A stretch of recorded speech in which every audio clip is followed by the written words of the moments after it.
this is called Hopf bifurcation.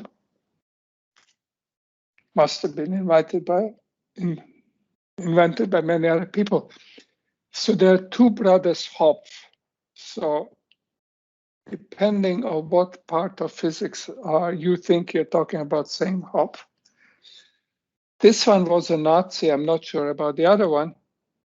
So after Second World War, they had to save him to Corolla Institute in New York, where he did very fundamental work.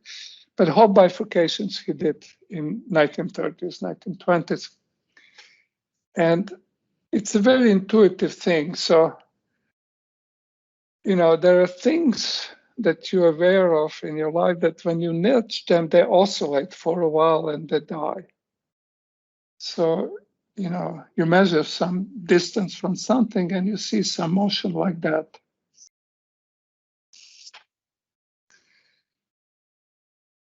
Now, as you change the property of that system, so you have some parameter, there's a critical value when you nudge it, doesn't know whether it's going to die or grow your oscillation.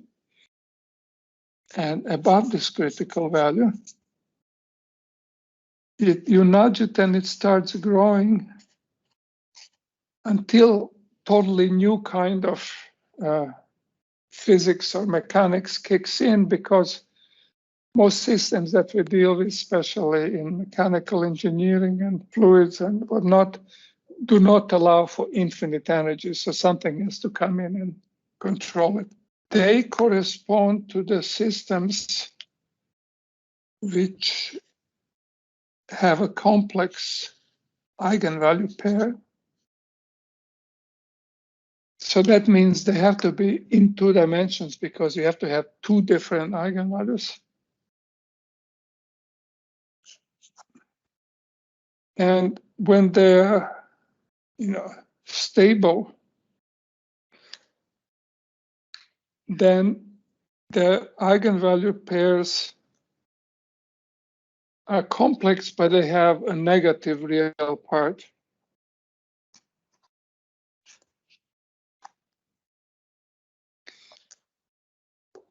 That means that your system, you give it some kick, and it starts oscillating, but that dies. So these are damped oscillations.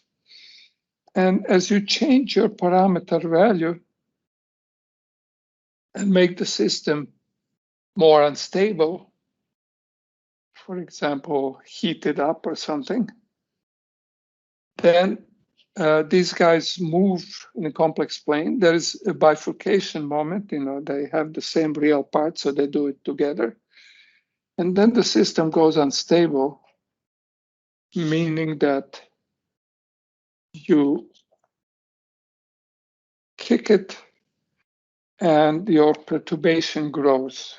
They were with fixed points, but it does it in oscillatory ways. So you can make a little mock-up of such a system.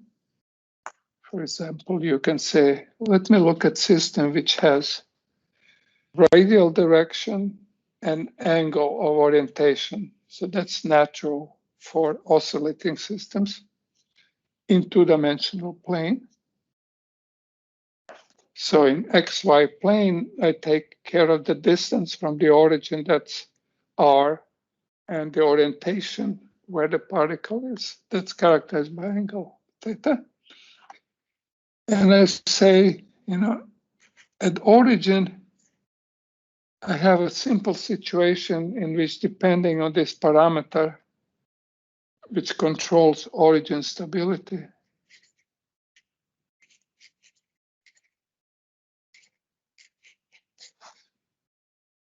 in time, I either decrease the distance if this is negative, increase it if it's positive. And because we are doing nonlinear stuff, there is a cubic term here. The purpose of this cubic term will be that there will be a distance, non-zero distance, depending on what mu is, in which these two terms balance each other, meaning that I will have no radial direction growing, which means I will only move on a circle. I won't be moving radially. So that will be some kind of periodic orbit or maybe limit cycle. Now, when I look at angular velocity, there could be a constant part. And so the constant part tells you what the velocity is close to the origin.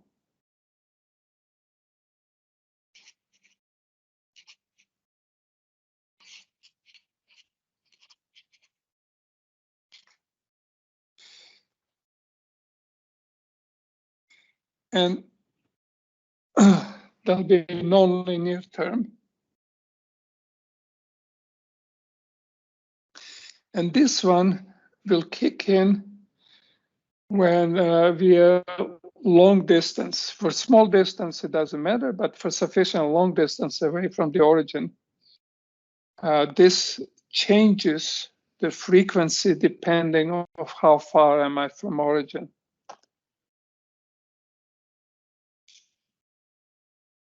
So that controls large oscillations.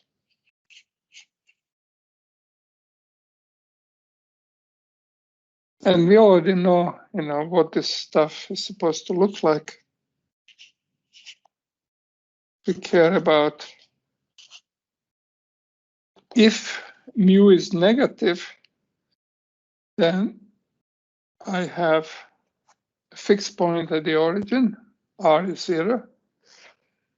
Now, the theta cannot be 0, so that's kind of singular as far as the angle is concerned, because I will be moving with the same frequency around, spiraling in, no matter how close am I, but I'll be spiraling in.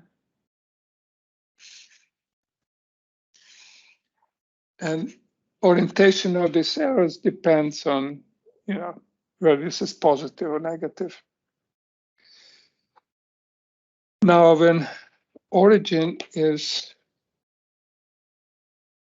unstable, so open line, then that happens when mu is positive. So I will be spiraling out until I get far enough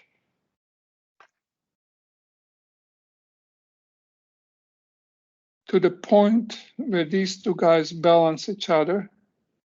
So there will be a line, which is a circle in this model, in which I have no outgoing velocity because r dot doesn't change. So I will be running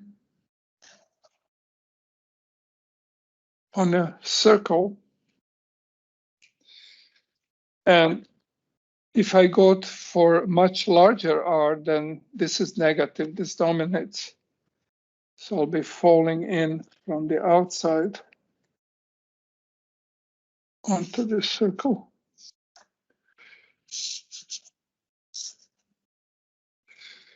In other words, I will have a limit cycle. So that transition is called Hopf bifurcation. It's very important, so we'll continue with it on Thursday, when I calm down because of Nobel Prize.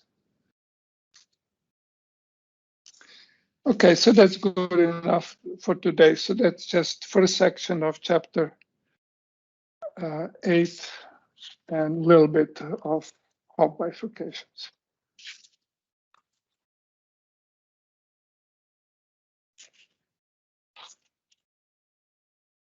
Any questions about anything?